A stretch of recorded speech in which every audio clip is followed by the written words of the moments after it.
Mara Shaw planted one palm against the kitchen doorway and the other on the counter behind me, leaving just enough space for me to get past her if I wanted to make a scene of it. I didn't. We had spent 6 hours carrying boxes into the old brick bungalow she had bought in Richmond's north side. The movers had left 2 rooms unfinished. A thunderstorm was chewing up the evening sky, and the kitchen floor was covered with packing paper that crackled every time either of us shifted our weight. "You keep looking at me like I'm Caroline's sister," she said. "You are Caroline's sister. That isn't all I am." I set down the cordless drill in my hand. "Mara, I came to help you move. That's all." Her face tightened, but she didn't step away.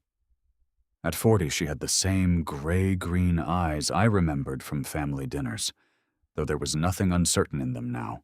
"You think I asked you here because I couldn't hire somebody?" she said. "You think I moved back to Richmond because my father needed an occupational therapist?" He did need one. He needed his daughter. That's different. Rain struck the windows in a sudden, hard burst. Somewhere in the living room, a stack of empty boxes tipped over. I should have walked around her. I should have made a joke, picked up my tools and gone home before one honest sentence changed the shape of 12 years. Instead, I said, "What are you trying to tell me?" Mara swallowed once. "You should have been mine." The words didn't sound seductive. They sounded exhausted. Then she stepped back, giving me the doorway, and I realized she wasn't cornering me to take something. She was cornering herself into finally telling the truth. "My name is Luke Mercer. I was 45 years old that night, divorced for 4 years, and the owner of a small architectural woodworking shop on the south side of Richmond. I restored staircases, built cabinets that looked a century older than they were, and made a living repairing what other people had decided was too damaged to keep. That description sounds more poetic than the job usually felt. Most mornings began with sawdust in my coffee, and a contractor calling to tell me a wall was 3 inches off square. I had 6 employees, 1 delivery van that hated cold weather, and a foreman named Deshaun Miller, who had worked beside me long enough to know when I was lying before I opened my mouth. I liked measurable problems, rotten joists, warped doors, drawers that refused to close. People were harder because they could tell you one thing while needing another. They could ask for space and then resent you for giving it. They could call you dependable for years and then say the word as if it were an accusation. My marriage to Caroline Shaw lasted 8 years. We met when I was 33 at a volunteer rebuilding project after a spring flood damaged a row of homes near the James River. Carolyn arrived on the 3rd Saturday wearing new work gloves and an expression that suggested the entire project had been waiting for her. She was funny, quick, impossible not to notice. By lunch, she knew everyone's name. By the end of the day, she had persuaded a local restaurant to donate dinner for the whole crew. I thought she was extraordinary. What I didn't understand then was that I had met Mara first. She had been there the weekend before Caroline showed up. Mara was 28, finishing graduate school in occupational therapy, and assigned to help redesign a kitchen for an older woman whose right side had been weakened by a stroke. I was installing lower cabinets. Mara spent an hour explaining why the handles needed to be loops instead of knobs, and why a pull-out shelf could mean the difference between independence and asking for help. I argued with her about the sink height. She won. At the end of the day, we sat on the unfinished back steps and ate vending machine crackers because neither of us had remembered lunch. She told me she wanted to design homes that didn't make people feel punished for getting older. I told her I wanted to open my own shop someday. "You say that like you've already drawn the floor plan," she said. "I have." "Of course you have." She smiled when she said it, and I remember thinking I wanted to see that smile again. The next weekend, She invited me to a fundraiser for the rebuilding project. She also brought Caroline. I assumed Caroline was the reason I had been invited. Caroline filled every silence Mara and I might have had. She teased me about my stiff collar, challenged me to dance, and wrote her number on the back of a donor card before the night was over. Mara stood beside us with a glass of club soda and a smile I mistook for approval. 3 months later, Carolyn and I were serious. A year later, we were engaged. Mara never said a word. If you asked Caroline why our marriage ended, she would have said our lives became too small. She worked in corporate events and wanted airports, hotel openings, rooftop dinners, and rooms where everybody knew what was happening next before it happened. I wanted my shop, a house with a porch, Sunday breakfast, and enough time to do work I was proud of. Neither dream was wrong. The cruelty came from the way we started describing each other's dream. To Caroline, rooted became stuck. Careful became afraid. Quiet became absent. To me, ambitious became restless. Social became performative. Exciting became exhausting. We didn't have one catastrophic fight. We had 100 small verdicts. She began traveling more. I stayed at the shop later. We stopped asking questions because we believed we already knew the answers. One night, after returning from a 3-week conference circuit, Carolyn stood in our kitchen with her suitcase still by the door and said, "I don't want to spend the rest of my life waiting for you to become someone else." I remember looking at the suitcase. Not at her. "That makes 2 of us," I said. It was the coldest sentence I ever gave her, and because it was quiet, it cut deeper than shouting would have. We sold the house. She moved to Washington, D.C. I rented a loft above an old warehouse near my shop and told everyone the arrangement was practical. For 4 years, I saw Mara only twice, once at her mother's funeral, where she thanked me for coming and held my hand half a second longer than necessary. Once at a coffee shop, where we spotted each other from opposite sides of the room. She was with a colleague. I was meeting a supplier. We exchanged a nod and nothing more. Then her father had a stroke. Henry Shaw was 73, a retired high school principal with a voice that had once silenced gymnasiums. The stroke left him with weakness in his left leg and aphasia that turned familiar words into locked doors. Caroline handled insurance calls from Washington. Mara drove from Charlotte every weekend, then finally resigned from the rehabilitation hospital where she worked and moved back to Richmond. She bought the bungalow because it sat 3 blocks from Henry's house and had a first floor large enough for the project she had been planning for years. A demonstration home where older adults and stroke patients could test accessible kitchens, bathrooms, and furniture before paying to modify their own homes. She called it home again. I learned all of that from Henry.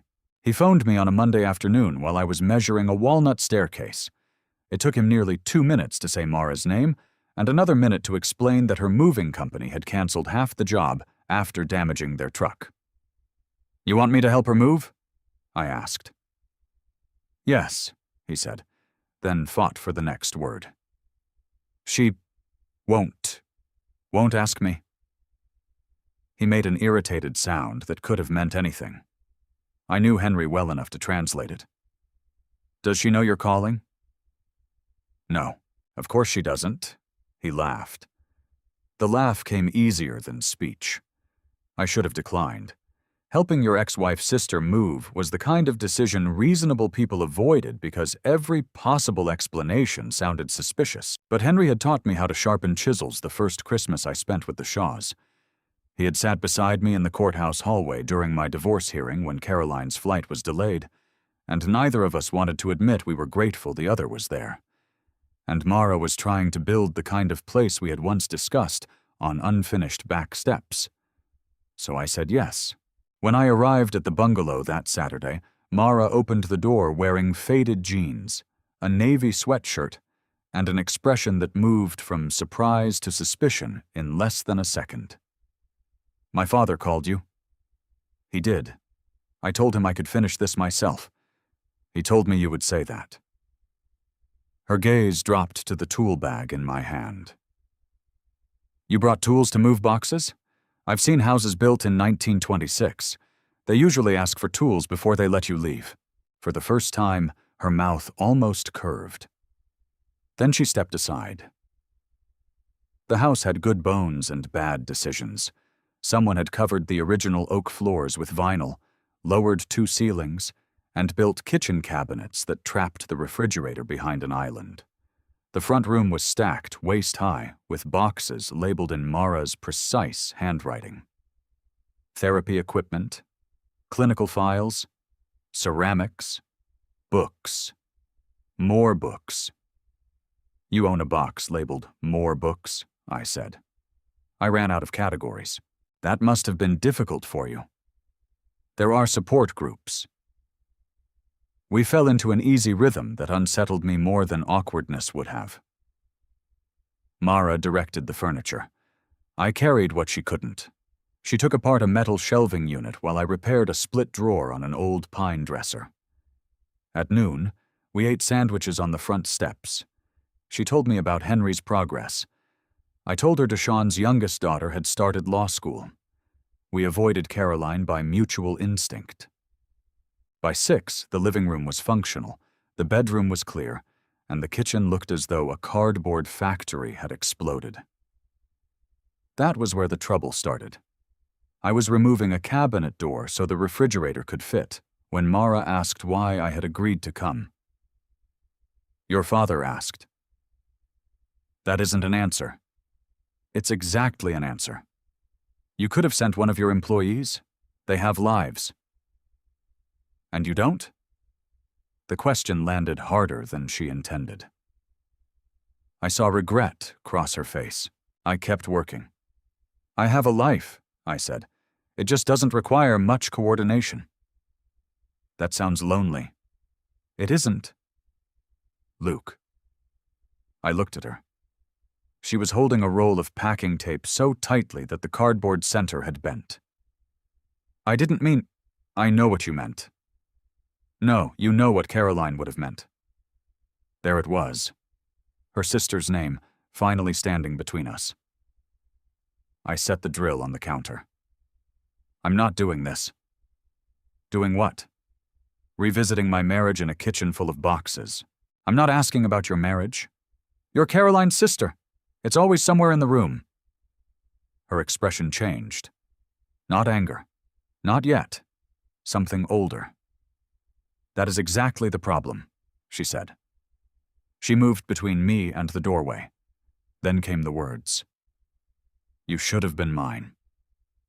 For a moment, the only thing I could hear was rain. I wanted to believe she had chosen the wrong sentence. That she meant I should have hired her, called her, stayed in touch, anything that didn't reach backward and put a question mark over the most important years of my adult life. What does that mean? I asked. Mara looked past me toward the dark window above the sink. It means I asked you to that fundraiser. I know. No, you don't. Her voice was quiet, but steady. I asked you because I wanted to go with you. Then I panicked and invited Caroline so it wouldn't look like a date. I felt the room tilt in a way no floor could explain. She knew? Not then. And you just watched us? I watched you choose her. You handed her your place. I was 28 and scared. And now? Now I'm 40, and I'm tired of pretending that being scared made me noble. I picked up my drill, though there was nowhere left to use it. Mara, I was married to your sister for 8 years. I know exactly how long you were married. You don't get to turn that into a mistake because you finally decided to speak. I'm not. That sentence sounded like you were. Her chin lifted. I said you should have been mine. I didn't say Caroline stole you. I gave up before I asked. That was my failure. The honesty of it stopped me. No accusation. No attempt to make herself innocent.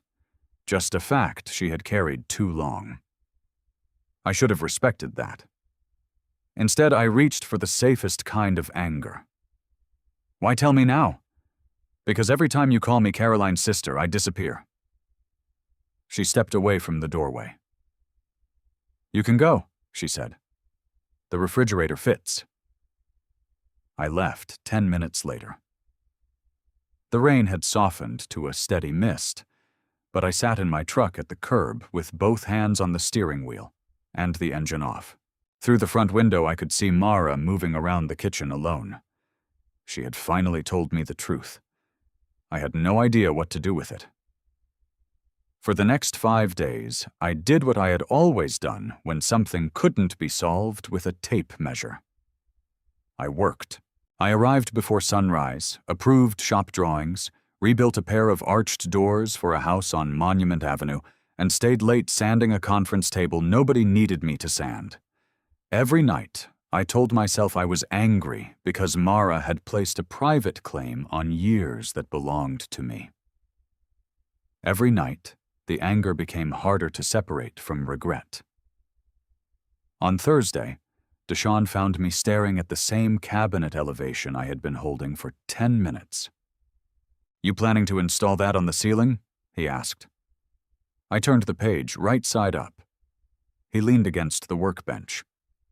At 52, Deshawn had the calm expression of a man who had raised 3 daughters and survived every version of silence a person could weaponize.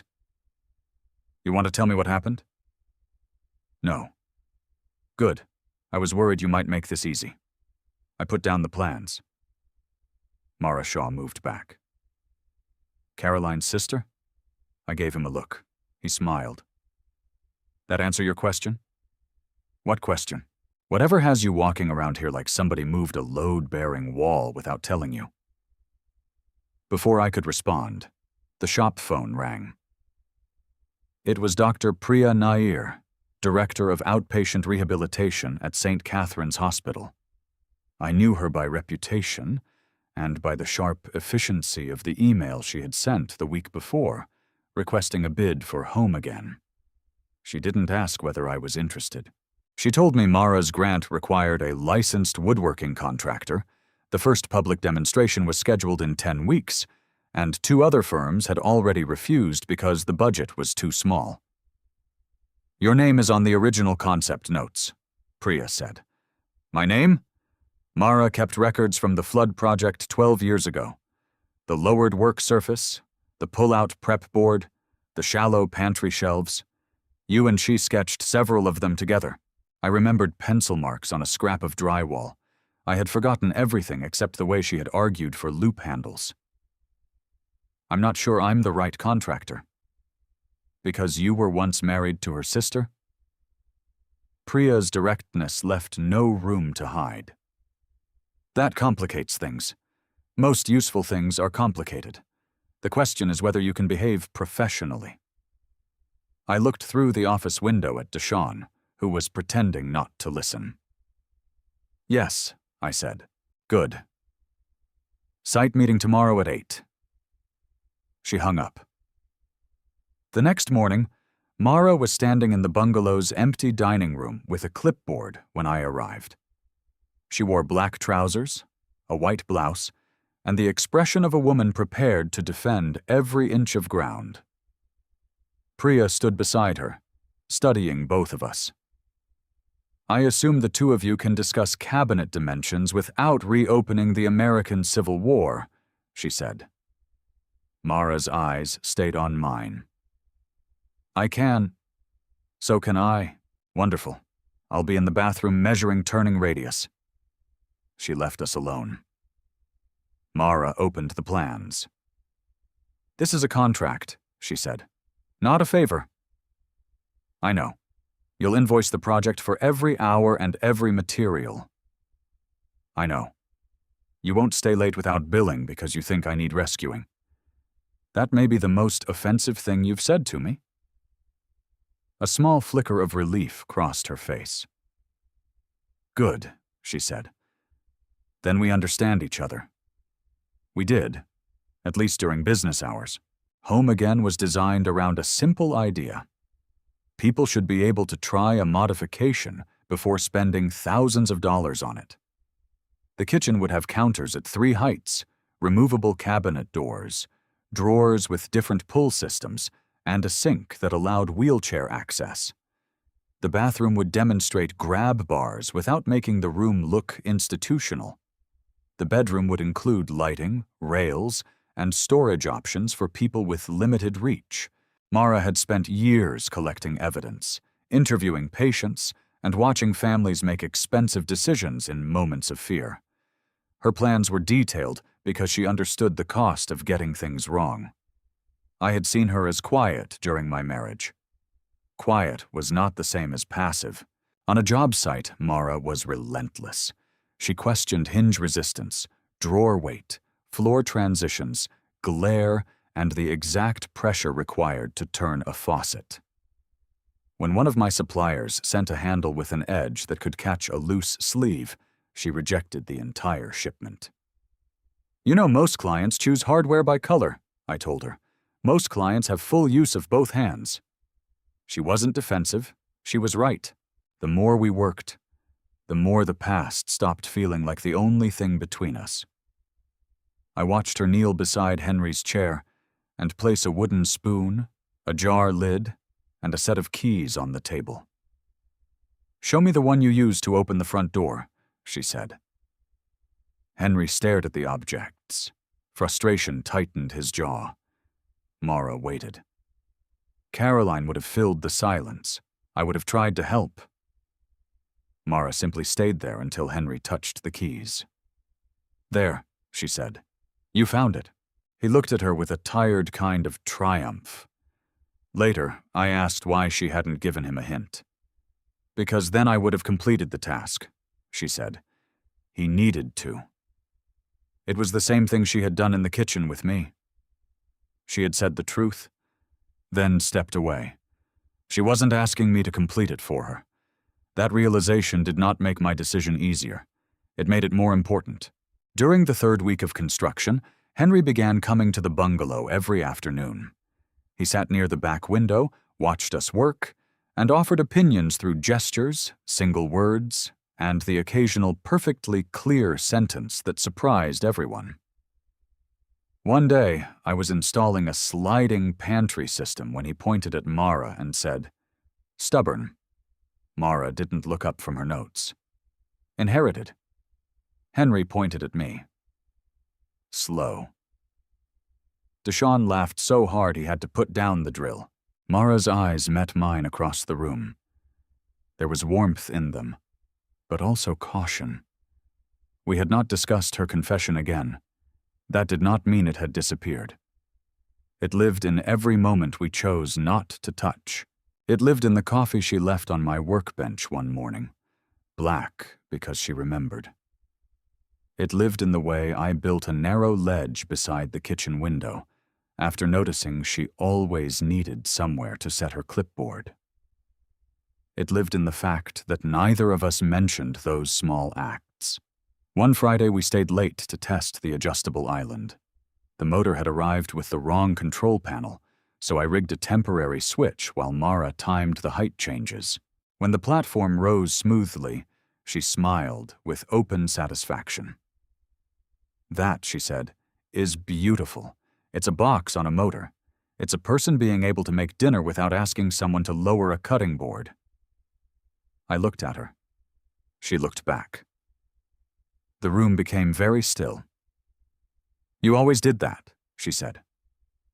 "Did what?" "Made something useful and acted like usefulness wasn't beautiful." I stepped closer before I had decided to. Mara didn't move away, but her smile faded. "Luke," she said softly. I stopped. She placed the timer on the counter. "I meant what I said that night." "I know.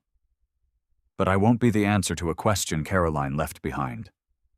"You aren't. You don't know that yet." The restraint in her voice was harder to resist than invitation would have been. She picked up her clipboard. "I'm going home. You are home." She glanced around the unfinished rooms. "Not yet."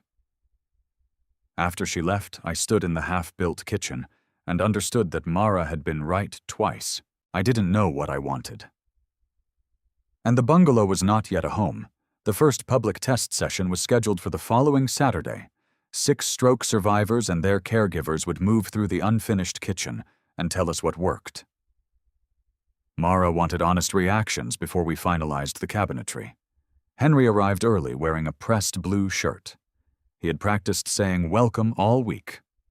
When the first family entered, he stood by the door and managed the word without help. Mara turned away quickly, pretending to check a form. I saw her wipe one eye. The session went well until a woman named Evelyn tried the pull-down shelf. She was 78, 5 feet tall, and recovering from a shoulder injury. The shelf lowered smoothly, but the weight of the canned goods caused it to swing forward too fast. I caught it before it struck her. No one was hurt. Mara shut down the station immediately. "That hinge is rated for twice the load," I said. "I don't care what it's rated for. I'll change the damper. The entire mechanism needs to go. We can correct it. Someone could have been injured." Her voice was sharper than necessary, and mine followed. "Testing is how we find problems. Not by putting people in front of equipment we haven't made safe. It passed every bench test. Then the bench wasn't good enough." The room had gone quiet. Patients and caregivers were pretending not to watch. I lowered my voice. "We'll discuss this outside." Mara's face flushed. "Don't manage me. I'm trying not to argue in front of the people you invited. You're trying to make me smaller because I'm upset." That sentence ended the conversation. I walked out to the backyard. Rain from the previous night had darkened the soil. The air smelled like wet leaves and cut lumber. I stood beside the sawhorses, angry at her, at myself, and at the way Caroline's old language had appeared in Mara's mouth. A minute later, the back door opened. Mara came outside. "I'm sorry," she said. I folded my arms. She stopped a few feet away. "You were right to catch the shelf," she continued. "You were right that testing reveals failures. I was frightened, and I spoke to you as if you had been careless. You weren't. The apology was so complete that I had nowhere to put my defenses. I shouldn't have told you we'd discuss it outside like you were an employee I was correcting. You were trying to protect the session. I was also angry." "At me? At the mechanism?" She almost smiled. Then her expression became serious again. "I spent 3 years at a hospital where administrators kept telling me the number of falls was statistically acceptable," she said. I started hearing that shelf in the same voice. "I'm not an administrator. I know. And I'm not Caroline. I know that too." She looked toward the house. "I'm trying not to make you pay for what other people did." "So am I." That was the closest we had come to speaking honestly since the kitchen. Inside, Evelyn was waiting beside the island. "I hope you two finished your divorce," she said. Mara blinked. "We were never married." Evelyn looked from her to me. "Then stop arguing like people who care what the other one thinks." Deshawn coughed into his fist to hide a laugh. We removed the pull-down shelf. 2 days later, I designed a different system using shallow drawers and a vertical track. Mara approved it after making me test it one-handed, seated, and wearing a thick winter glove. The work became better because we had disagreed. So did we. Then Caroline came home. Henry invited both daughters to dinner on the first Sunday in November. He asked me to come too, tapping my name on his speech tablet when I tried to decline. Mara said nothing about it until the afternoon before. "You don't have to go," she told me. "Your father asked. He wants everyone in one room because he thinks a meal can repair anything. He used to be a principal. Assemblies were his solution to civil unrest." Her smile appeared and disappeared. "Caroline knows about home again," she said. "She doesn't know what I told you. Do you want her to?" "I don't know." That was honest, and I respected it. Henry's house looked almost unchanged from the years of my marriage. The same brass lamp stood by the front window. The same family photographs climbed the staircase. My face had been removed from the frames, but pale rectangles on the wallpaper showed where some pictures used to hang. Caroline arrived 15 minutes late, carrying flowers and a bottle of wine. She looked polished, tired, and familiar enough to make my chest tighten. "Luke," she said. "Caroline." For a second, we were two people standing in a courthouse hallway again. Then she hugged Henry, kissed Mara's cheek, and began arranging the flowers because motion had always been easier for her than discomfort. Dinner was awkward, but manageable. Henry worked hard to participate. Mara asked Caroline about Washington. Caroline asked me about the shop. We passed plates and avoided the minefield so carefully that even the silence felt rehearsed. After dessert, Henry went to rest. Caroline carried dishes to the kitchen. I followed because habit was faster than judgment. Mara came in behind us. The three of us stood in the room where Caroline and I had once announced our engagement. She turned on the faucet. "Mara told me you're building the project," she said. "My company is. She's wanted that place for years." "I know." Caroline glanced at her sister. Something in Mara's face made her stop drying the plate in her hands. "What?" Caroline asked. Mara set 3 glasses on the counter. I told him. Caroline went still. There are moments when a person's reaction answers a question before you ask it. I looked at her. "You knew," I said. Caroline put down the plate. "Not at first. How long?"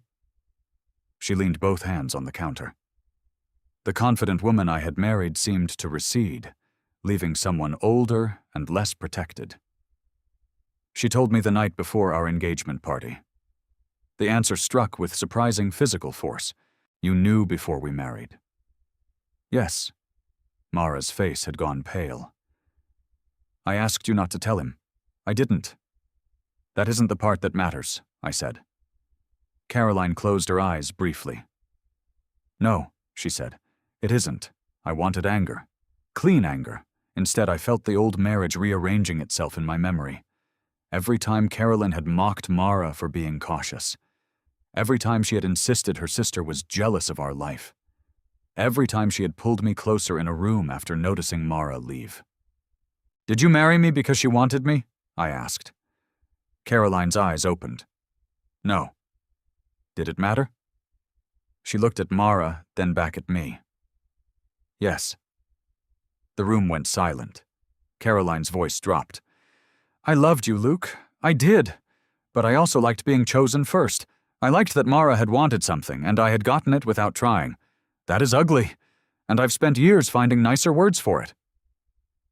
Mara gripped the back of a chair. "You told me I was imagining things," she said. "I know. You said I was trying to ruin your marriage." "I know. I stayed away because you made me feel ashamed." Caroline's face crumpled for half a second, then recovered. "I know." I stepped back from both of them. Suddenly, I was not a man in a kitchen. I was a prize in an argument that had begun before I understood there was a contest. "Did either of you ever consider telling me?" I asked. Mara answered first. "Every day." "But you didn't." "No." Caroline crossed her arms, then seemed to realize the gesture and let them fall. "What would you have done?" she asked. "That was my decision. You were in love with me?" "I was. And maybe I still would have married you, but it should have been a choice made with the truth in the room." Caroline nodded slowly. "You're right." Her agreement made me angrier. I picked up my coat. Mara followed me into the hallway. "Luke, wait." I turned. She stopped on the other side of the pale rectangle where our wedding photograph had once hung. "I didn't tell her before the engagement because I wanted her to stop," Mara said. "I told her because I thought if she understood, She would be careful with you. Careful with me? I knew she loved being wanted more than she loved being known. And you let me marry her anyway. Pain moved across her face. Yes. I wanted to say something cruel enough to match the hurt. Instead, I said, I need you to stop telling me what should have happened to my life. Then I walked out. For 9 days, Mara and I communicated through email. The messages were concise, polite, and painful. She approved drawings. I sent invoices. She asked whether the pantry track would arrive by the Tuesday. I answered that it would arrive Wednesday morning. On the 10th day, she came to the shop. Deshawn saw her through the office window and disappeared into the finishing room with the speed of a man who valued his life. Mara closed the door behind her. I can hire another contractor, she said. No, you don't owe me completion. I signed a contract. This is bigger than a contract. That's why I'm finishing it. She studied me for a long moment. I won't use the project to keep you near me. You're not. And I won't apologize again for loving you. I looked away. She continued before I could respond. I will apologize for deciding silence was somehow kinder than truth. It wasn't. It protected me from rejection. It protected Caroline from accountability. It did not protect you. I had spent 9 days building that exact sentence in my own head. Hearing her say it took some of the strength out of my anger. I don't know how to trust what I feel, I said. Then don't trust it yet. Her voice shook, but she held my gaze. Judge me by what I do next. She left the office without asking for an answer. 2 weeks later, the city inspector discovered that the wall beside the demonstration kitchen was structural. Our plans required widening the opening for wheelchair access. A steel beam would add $20,000 and delay the project by at least a month. The grant inspection was in 11 days. Priya stared at the estimate. We don't have the money. Mara stood in the middle of the unfinished room, exhausted but focused. We moved the entrance, she said. There's no other entrance, I replied. Her eyes shifted toward the enclosed back porch. The porch was narrow, neglected, and 3 steps below the kitchen floor. But it had an exterior door. I saw the solution at the same time she did. A ramp through the garden, I said. Raise the porch floor. Open this wall instead. Non-load-bearing? Mostly. Deshawn looked at the plaster ceiling. Mostly is a dangerous word. We began demolition that afternoon. For 11 days, everybody worked beyond the job description. Priya called donors. Deshawn persuaded a supplier to release flooring at cost. Henry sat at a folding table assembling sample handles with his stronger hand. Mara canceled 3 speaking engagements and learned to use a finish nailer. I stayed late because the deadline required it. At least that was what I told myself. On the final night, Mara and I installed the last section of countertop at 1 in the morning. The house smelled like fresh paint and oak dust. Her hair was tied up with a pencil. There was a streak of white primer along her jaw. When the countertop settled into place, she rested both hands on it and closed her eyes. We did it, she said. We still have trim. I am choosing not to hear that. I smiled. She opened her eyes. The distance between us had narrowed without either of us moving. I received an offer from a rehabilitation design firm in Baltimore, she said. The words took a second to register. When? Last week? Are you taking it? I haven't decided. The old part of me wanted to hear that she would stay. The part that confused love with reassurance wanted her to prove the move had been about me. Instead, I asked, is it good work? It's important work. Regional projects, hospitals, senior housing, public buildings. You should consider it. Her face tightened. That sounds like permission. It isn't. Then what is it? I set down the level in my hand. I'm trying not to ask you to make your life smaller so I can feel chosen. Mara's eyes filled, but she didn't look away. And I'm trying not to stay just to prove I meant what I said in the kitchen, she replied. We stood there with the finished countertop between us.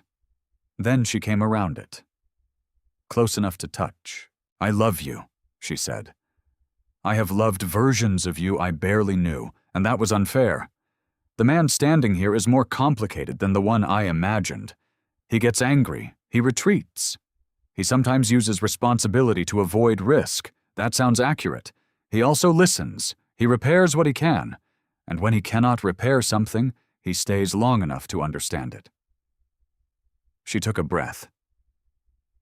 I love the man I know now. But I will not build my future around waiting for him to choose me. I wanted to kiss her. Instead, I said, You shouldn't. Pain crossed her face, but she nodded. Then I finished the trim. The grant inspection passed. Home Again opened 3 weeks later on a bright December morning. More than 100 people came through the bungalow. Patients tested drawer pulls. Caregivers measured ramps. A local cabinet company offered to sponsor a second demonstration room. Henry stood in the kitchen beside Mara and delivered a speech he had practiced for days. It came slowly. My daughter, he said, pausing between words, built a door where we saw a wall. Mara covered her mouth. Everyone applauded. I stood at the back of the room and understood that loving her did not mean claiming the life she had built. It meant seeing it clearly. After the guests left, I found her in the kitchen stacking paper cups. The room where she had cornered me months earlier was no longer full of boxes. Sunlight moved across the oak counters. The adjustable island stood at wheelchair height. The new garden entrance framed a ramp that curved through winter grass. Mara. She turned.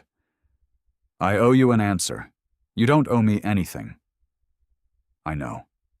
That's why this matters. I walked toward her. I spent years thinking a good life was the one least likely to fall apart. I called that stability. Caroline called it fear. She wasn't always wrong. Mara set down the cups. I'm not choosing you because she left, I said. I'm not choosing you because you wanted me first. And I'm not choosing you because 12 years ago might have gone differently. Her eyes searched mine. I'm choosing you now.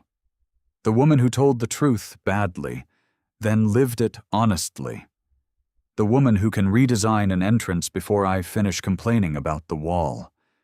The woman who knows when helping someone means waiting instead of taking over. My voice nearly failed on the next words. I love you. Mara did not rush toward me. She stood still, letting the sentence exist without rescuing me from it. Then she asked, What about Baltimore? I'll help you pack if you go. A tear slipped down her cheek. That on the next words. I love you? Mara did not rush toward me. She stood still, letting the sentence exist without rescuing me from it. Then she asked, What about Baltimore is the most irritatingly decent answer you could have given? I had several worse ones prepared. She laughed, and that was when I kissed her. There was no applause, no music, no dramatic certainty that every problem had disappeared. Her hands were cold against my face. Mine were shaking. It felt less like arriving at a destination than opening a door we had both been afraid to walk through. Mara accepted the Baltimore position under one condition.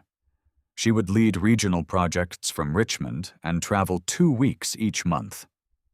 The firm agreed because Home Again had already attracted more attention than anyone expected. We did not move in together immediately. That surprised Caroline, who called Mara 6 months later and asked whether we were being cautious on purpose. We're being honest on purpose, Mara told her.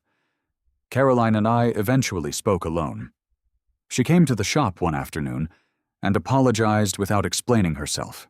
which was new for both of us. "I did love you," she said. "I know. I also used you to win something no one should have been competing for." "I know that too." She looked around the workshop. "You weren't too small for me, Luke. We wanted different sizes of life." That sentence gave back something I had not realized I was still carrying. A year after Home Again opened, Mara bought the empty storefront beside my shop. Together with Priya, she turned it into a design studio for accessible homes. My crew built prototypes. Her team tested them. We argued about hardware at least twice a week. Henry became the unofficial greeter. Carolyn visited him often. The sisters did not heal all at once, and they did not pretend forgiveness erased memory. But they learned to speak before resentment had time to become tradition. Mara and I kept our separate homes for 18 months. Then, one evening, she stood in my loft, surrounded by half-packed boxes, and asked whether I was ever going to clear a second closet. "I built you an entire studio," I said.